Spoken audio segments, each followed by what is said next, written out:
Hi friends, मैं आकांक्षा Sharma GK with आकांक्षा में आपका स्वागत करती हूँ। फ्रेंड्स, लूसेंट जीके का हम फिर से स्टार्ट कर दिए हैं। समय ना मिलने के कारण इसके जो 20 भाग के बाद मैं नहीं करा पाई थी आपको, लेकिन अब मैं इसको अल्टरनेट डेज़ पे आपके लिए लेके आऊँगी, क्योंकि बहुत सारे लोगों की डिमांड आ रही थी कि मैम इनको कंप्लीट करा दीजिए। तो मैं लूसेंट आपको कंप्लीट करा देती हूँ। बहुत आसान तरीके से आप समझ लीजिएगा। इसके प्रीवियस वीडियो के लिए मैं इसकी प्लेलिस्ट का जो प्लेलिस्ट की लिंक है वो आपको डाल दूँगी, तो इसके पहले की 19 वीडियो आपको मिल जाएंगे। अगर इतना सरल तरीके से मैंने इसको हैंड रिटन तरीके से बनाया है कि आप खुद भी पढ़ेंगे तो आपको बहुत अच्छे से समझ में आ जाएगा। इसके बाद डिस्क्रिप्शन बॉक्स में आपको हमारे व्हाट्सएप और टेलीग्राम ग्रुप का लिंक मिल जाएगा, तो आप वहाँ पे ज्वाइन हो जाइएगा। फेसबुक ग्रुप से ज्वाइन हो जाइएगा, इंस्टाग्राम से ज्वाइन हो जाइएगा, वहाँ पे आपको इसका PDF मिलता रहेगा। तो चलिए स्टार्ट करते हैं। इसके हमने 504 क्वेश्चन कर लिए थे और आज हम 505 क्वेश्चन तक 505 क्वेश्चन से स्टार्ट करेंगे। 504 क्वेश्चन के लिए आपको क्या करना है, आपको जाना है प्लेलिस्ट में आप जाएंगे तो वहाँ पे आपको पूरे वीडियोस की PDF वो वीडियोस की लिंक मिल जाएगी। तो 19 वीडियो में आपको 504 क्वेश्चन मिल जाएंगे। पहला क्वेश्चन है, तंजौर के राजराजेश्वर शैव मंदिर का निर्माण किसने कराया था?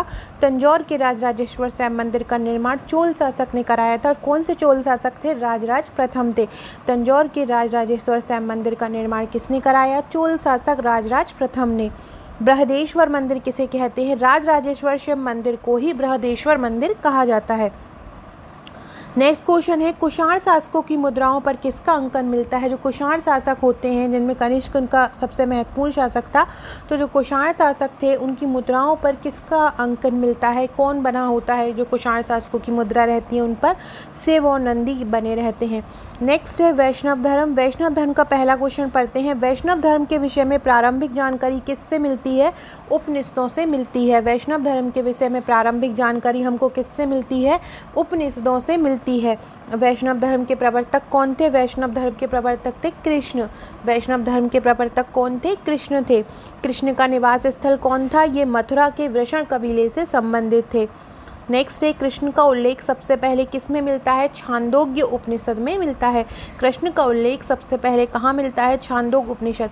यकीन मानिए, अगर आप ये ल्यूसेंट पूरा कर लेते हैं तो आप कोई भी क्वेश्चन आता है आप उसको ज़रूर सॉल्व कर पाएंगे। ल्यूसेंट के बाद हम स्पीडी कर लेंगे, देन हम जो यूनिक की एक किताब आती है स्पीडी की, वो हम कंप्लीट कर लेंगे।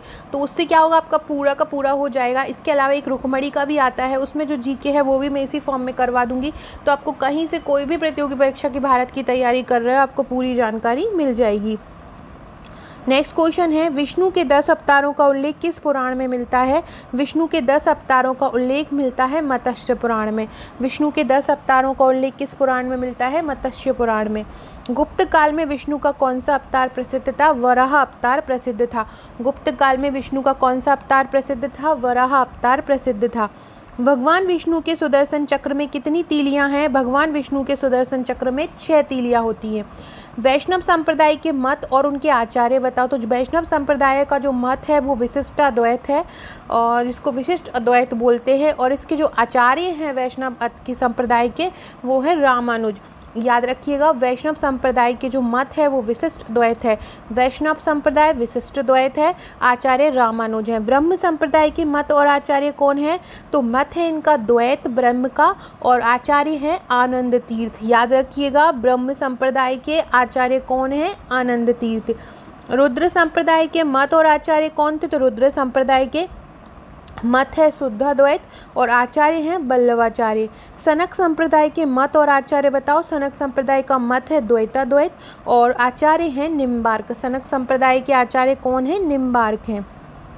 फ्रेंड्स, डिस्क्रिप्शन बॉक्स में से व्हाट्सअप और टेलीग्राम ग्रुप पर जुड़ जाइए। अगर आप वीडियो को कंटिन्यू रखना चाहते हैं, अल्टरनेट की बजाय रोज़ पढ़ना चाहते हैं इसी प्रकार के ल्यूसेंट ताकि आपकी जीके बहुत तगड़ी हो जाए, तो आप मुझे कमेंट बॉक्स में ज़रूर बताइएगा। और अगर आप शेयर करेंगे तो ज़्यादा लोग जुड़ेंगे, ज़्यादा लोग देखेंगे वीडियो को ल्यूसेंट की, तो मैं ज़्यादा लाग लेके आ पाऊँगी और जल्दी आपका ये ल्यूसेंट कंप्लीट करवा पाऊँगी। तो एक शेयर ज़रूर कीजिएगा अपने फेसबुक ग्रुप में, टेलीग्राम ग्रुप में, व्हाट्सएप ग्रुप में, अपने स्टेटस पे। वरकरी संप्रदाय के संस्थापक कौन थे? तो वरकरी संप्रदाय के संस्थापक थे नामदेव। वरकरी संप्रदाय के संस्थापक कौन थे? नामदेव थे। श्री वैष्णव के संस्थापक कौन थे? श्री वैष्णव के संपादक थे रामानुज। श्री वैष्णव के संस्थापक कौन थे? रामानुज थे। और इनकी पुस्तक कौन सी थी? ब्रह्मसूत्र। परमार्थ संप्रदाय के संस्थापक कौन थे? परमार्थ संप्रदाय के संस्थापक थे रामदास और इनकी पुस्तक थी दासबोध। राम भक्त संप्रदाय के संस्थापक कौन थे? राम भक्त संप्रदाय के संस्थापक थे रामानंद और इनकी पुस्तक थी अध्यात्म रामायण। अंकोर वाट का मंदिर कहाँ है और किसने बनाया? तो अंकोर वाट का मंदिर कहाँ है? कंबोडिया में है। अंकोर वाट का मंदिर किसने बनवाया था? तो अंकोर वाट का मंदिर बनवाया था राजा सूर्यवर्मा द्वितीय ने। और कब बनवाया था? 1113 ईस्वी से 1150 ईस्वी में इसको बनाया गया। अंकोर वाट के मंदिर में कितने फीट ऊंची भगवान विष्णु की मूर्ति है? 10.5 फीट ऊंची भगवान विष्णु की मूर्ति है। अनिश्चयवादी संप्रदाय के संस्थापक कौन थे? अनिश्चयवादी संप्रदाय के संस्थापक थे संजय बैठली पुत्र। अनिश्चयवादी संप्रदाय के संस्थापक कौन थे? संजय बैठली पुत्र थे, याद रखिएगा।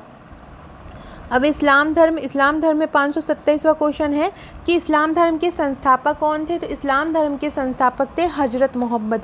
इस्लाम धर्म के संस्थापक कौन थे? हजरत मोहम्मद साहब थे। हजरत मोहम्मद साहब का जन्म कब और कहाँ हुआ? तो हजरत मोहम्मद साहब का जन्म 570 ईस्वी में हुआ। कहाँ पे? मक्का में हुआ। हजरत मोहम्मद साहब के पिता का नाम क्या था? हजरत मोहम्मद साहब के पिता का नाम था अब्दुल्ला। हजरत मोहम्मद साहब के पिता कौन थे? अब्दुल्ला थे। हजरत मोहम्मद साहब की माता का नाम क्या था? अमीना था। हजरत मोहम्मद साहब को ज्ञान की प्राप्ति कहाँ हुई? क्या बोल रहे हैं? हजरत मोहम्मद साहब जो थे उनको ज्ञान की प्राप्ति कहाँ पे हुई थी? तो हजरत मोहम्मद साहब को ज्ञान की प्राप्ति हीरा नामक गुफा में हुई थी। कहाँ हुई थी? हीरा नामक गुफा में हुई थी। और कब हुई थी? 610 ईस्वी में। ये भी याद रखिएगा, ये भी आपसे पूछ सकते हैं कि हजरत मोहम्मद साहब को ज्ञान की प्राप्ति कब हुई थी, कौन से सन में हुई थी? तो 610 ईस्वी में हुई थी। कहाँ पे हुई थी? हीरा नामक गुफा में हुई थी। हिजरी संवत या मुस्लिम संवत किसको जाना जाता है? तो 24 सितंबर 622 ईस्वी को हिजरी संवत या मुस्लिम संवत माना जाता है। मक्का से मदीना गए थे मोहम्मद साहिब, तो वो जो समय है उसको इस्लाम धर्म में हिजरी संवत या मुस्लिम संवत के नाम से जाना जाता है। कौन सा समय था वो? 24 सितंबर 622 ईस्वी। मोहम्मद साहब की मृत्यु कब हुई? मोहम्मद साहब की शादी कब हुई? मृत्यु इसके आगे वाला जो क्वेश्चन हम पढ़ेंगे इसके कल, उसमें बताएंगे मोहम्मद साहब के बारे में आगे। तो मोहम्मद साहब की शादी किससे हुई? तो मोहम्मद साहब की शादी खरीजा नामक विधवा से हुई थी 25 वर्ष की अवस्था में। ये भी आपसे पूछ सकते हैं कि मोहम्मद साहब की शादी किस उम्र में हुई थी? तो 25 वर्ष की उम्र में हुई थी। किससे हुई थी? खरीजा नामक विधवा से हुई थी। किससे हुई थी? खरीजा नामक विधवा से मोहम्मद साहब की जो है शादी हुई थी। सो फ्रेंड्स, ये थे आज के हमारे 533 क्वेश्चन। इसके आगे के क्वेश्चन मैं कल कराऊंगी।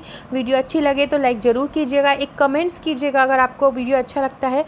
मैं मध्य प्रदेश से बिलोंग करती हूँ और ये वीडियोज़ जो हैं ल्यूसेंट का बिहार में ज़्यादा देखा जाता है, क्योंकि ल्यूसेंट के मेरे पास जितने भी फ़ोन आए हैं, व्हाट्सअप आए हैं, वो मोस्टली बिहार के लोगों का आता है कि मैम ल्यूसेंट का वीडियोस कंटिन्यू कीजिए, उनका एग्ज़ाम है।